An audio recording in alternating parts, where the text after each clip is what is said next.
mais do que um hábito, uma forma de conectar saberes e sabores.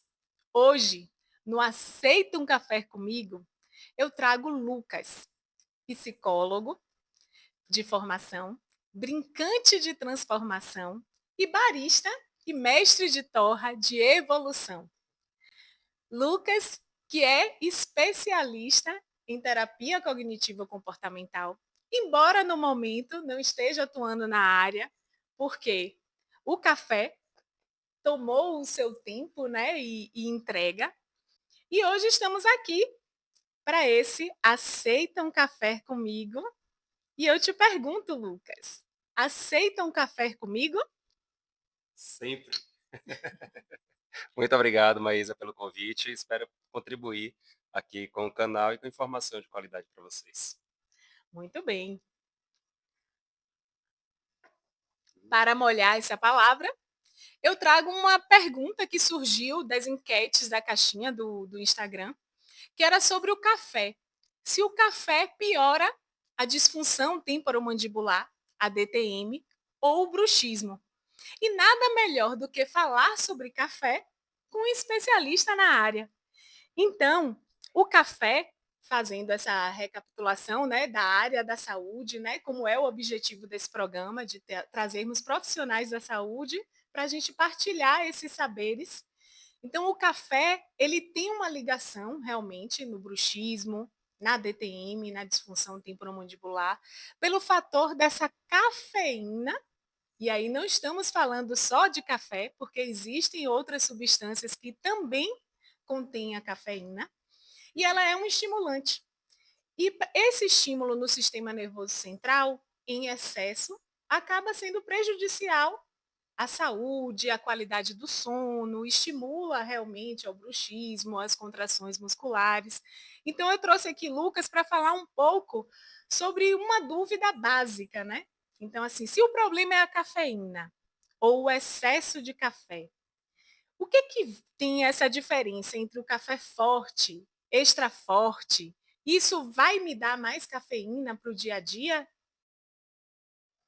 É uma pergunta muito legal, Maísa, porque a gente sempre acha que um café mais torrado, como o extra forte, né, ou torrado adequadamente, como um gourmet, um especial, ele vai ter mais ou menos cafeína. Na verdade, não é.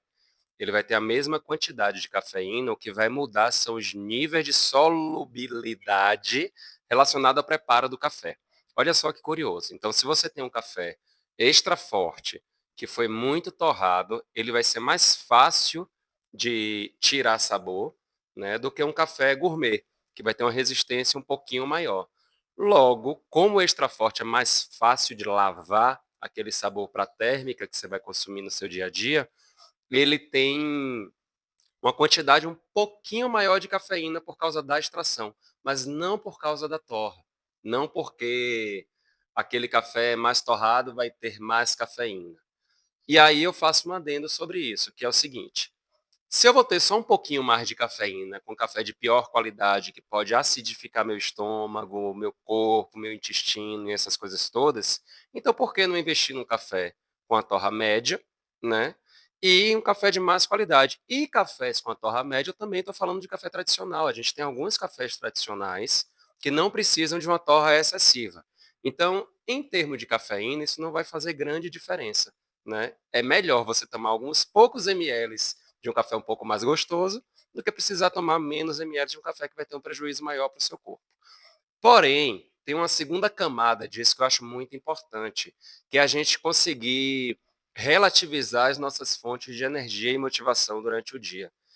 Então, comportamentalmente, esse ritual de fazer café, que é um ritual diário, um ritual do nosso Brasil, do mundo, né? O mundo faz café, né? Mas o brasileiro tem o café como uma coisa nossa, da nossa identidade brasileira. É, é nesse ritual que a gente consegue também fazer outras significâncias da vida. Então, quando você tem um café gourmet, um café especial, você para um pouco mais, você tem uma pausa. E é nessa pausa que às vezes a gente pensa sobre uma questão que a gente precisa, né, que faz ali um exercício de autoavaliação, que lembra de uma coisa importante, de uma execução que você precisa fazer no dia a dia. Então a pausa é muito legal nesse sentido, né? Como você sempre está aqui estimulando os vídeos, esse momento para pausa, para o relaxamento, para relaxar a boca, para respirar direito, etc. Isso é muito bacana e eu acho que o café gourmet especial ele tem essa característica. Eu queria também fazer uma relação com o preparo do café. Cada preparo, ele tem um nível de extração de cafeína, certo? Inclusive, nós estamos tomando aqui a prensa francesa, que é o preparo que mais extrai cafeína de todos, que é o maior tempo que o café passa em contato com, que a água passa em contato com o café, por isso a extração, o café é muito eficiente, mas ao mesmo tempo ela é muito saborosa. Então a prensa é um método incrível, né, que a gente escolheu em comum acordo para poder abrir essa conversa e falar de cafeína. Uma confusão que todo mundo faz o tempo todo. O que é que tem mais cafeína? A xícara de expresso, que é um outro método, a gente está falando aqui da infusão. O expresso é sob pressão. Sob pressão, a gente vai ter, comparando uma xícara com a outra, né? Aí você vê que a gente já tomou aqui umas 2 xicrinhas cada um, pelo menos, né? O café Muito bom. já desceu um pouquinho. Se a gente compara essa xícara na prensa francesa com a xícara de expresso, a gente tem na xícara de expresso mais cafeína, tá? Mas na prensa francesa, a gente nunca toma uma xícara só. A gente está indo para a terceira aqui agora, por exemplo, então a gente acaba consumindo mais cafeína. Então, no montante geral, como hábito de consumo, a infusão, o filtrado, a gente acaba ingerindo mais cafeína do que um expresso, né? E tem uma muito pouco comum, que é a Globinho, né? Essa que vocês estão vendo aqui no vídeo agora. Essa Globinho, ela é o método a vácuo, ela é muito rara, a gente não vê tanto assim, mas é também um jeito curioso e interessante de tomar café. Então, o jeito que você prepara café em casa tem muita importância também, né? Mas, ao mesmo tempo, eu questiono muito quando a gente pensa o café como uma única possibilidade da energia para o nosso dia. Eu acho que isso não é interessante para uma vida criativa, né? Porque você precisa de pelo menos 2 fontes de energia, né, para deixar o seu dia, para acordar o dia, para fazer o sol subir e falar: "Opa, agora eu posso sair de casa". Então a minha provocação é que, sim, o café vai aumentar um pouco o bruxismo, o consumo da cafeína vai aumentar, você deve fazer um consumo consciente, mas não só no bruxismo, né, você deve fazer um consumo consciente de cafeína e de qualquer outra substância de forma moderada. Então, alterne. Hoje vai ser o café que vai lhe dar motivação para o seu dia a dia, e quem sabe amanhã não vai ser uma poesia, não vai ser uma caminhada, não vai ser uma oração, uma meditação, ou um chazinho de camomila que é zero cafeína, e que vai lhe falar: ai, deixa eu relaxar um pouco para o meu dia, em vez de ficar altamente acordado e achar que é só isso que vai lhe dar energia. Então, vamos ritualizar energia que vai potencializar nosso dia a dia, e eu acho que isso deixa esse consumo e qualquer outro, né, muito mais leve e muito mais relaxado. Muito bem. E é sobre esse despertar que eu trago aqui informações sobre o bruxismo do sono, né, principalmente porque temos o bruxismo do sono e o bruxismo da vigília, que é aquele em que estamos acordados. Né? Então, diante do bruxismo do sono, o que acontece são micro despertares cerebrais. Olha só. Então, por muito tempo se achava que o bruxismo era só o ranger os dentes. Mas só que hoje, né, na verdade desde alguns anos atrás, mas em 2025 esse novo consenso saiu e sabemos que o bruxismo tem a ver com os microdespertares. Então, por isso que temos uma avaliação justamente não só sobre o benefício ou malefício de tal substância, como no exemplo da agora, né, é a cafeína, a dúvida em questão. Né? Mas esse micro despertar cerebral, você pode estar ali dormindo, mas o que vai acontecer é a diminuição da qualidade do sono. Porque você pode estar de olhos fechados, né, dormindo, mas o seu cérebro pode estar acordado e desperto.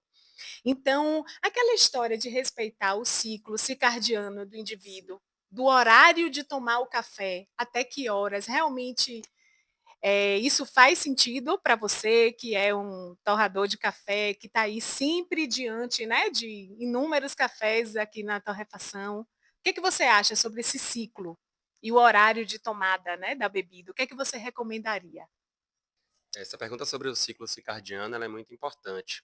Cada pessoa tem um ciclo, né? Então, eu, por exemplo, se eu tomar café 8 ou 9 da noite, tecnicamente eu não fico sem dormir. Mas eu já percebi que existe uma diferença de sono.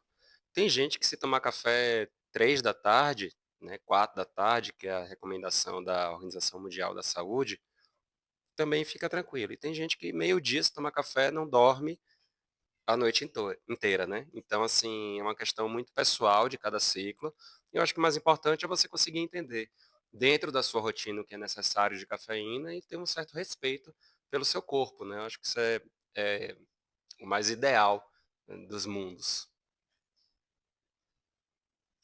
Maravilha. É realmente uma das grandes recomendações, né, da Organização Mundial de Saúde é justamente de até 3, 4 da tarde e também respeitando, né, esse ciclo circadiano, você tomar a sua última xícara de café. E tem algo também que se fala em relação ao café especial ou café gourmet, em que com café de maior qualidade, talvez você se sacie daquela necessidade de tomada, né. Então, muitas vezes a gente recomenda de: busque um café menos torrado, né, mais saboroso, em que você possa tomar menos café e atingir esse ou seja, esse despertar, essa disposição, ou esse momento de pausa, né, que é inclusive uma das propostas do café Blendito Divino Aroma, que ele é esse convite à pausa. Então, a você pausar realmente diante desse néctar, né, ver onde é que está o posicionamento da sua língua ao ingerir o café, né, você que está aí, se ainda não tem esse hábito de o café como um ritual, né? E é um ritual diário, porque ele está presente no nosso dia a dia.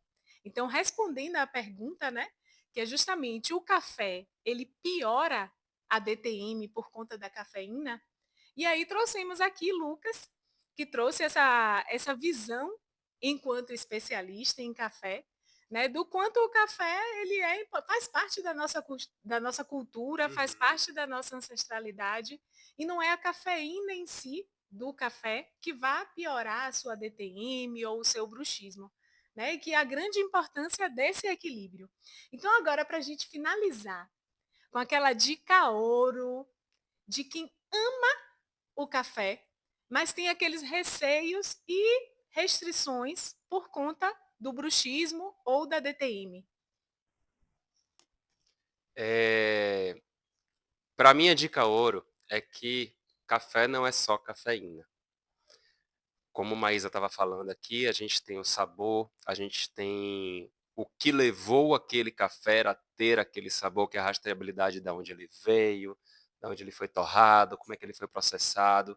Então, quando você toma uma iguaria como café especial, para mim a dica de ouro é que é tão mais complexa essa relação com o produto que você se sacia de outras coisas, né? E esses outros sentidos, né, que vêm da terra, passa pela torre e vai até o seu bebê, né? Eles compõem isso que eu chamo de uma vida criativa, uma vida que você sente mais do que, sente para além do que está acontecendo. Lucas, muito obrigada pela sua participação. Agradeço imensamente por esses conteúdos e dicas e tudo mais. E que bom ter você para aceitar esse café comigo. Para você que está aí e tenha mais alguma dúvida, deixa aqui nos comentários. Te espero no próximo episódio do Aceita um Café comigo.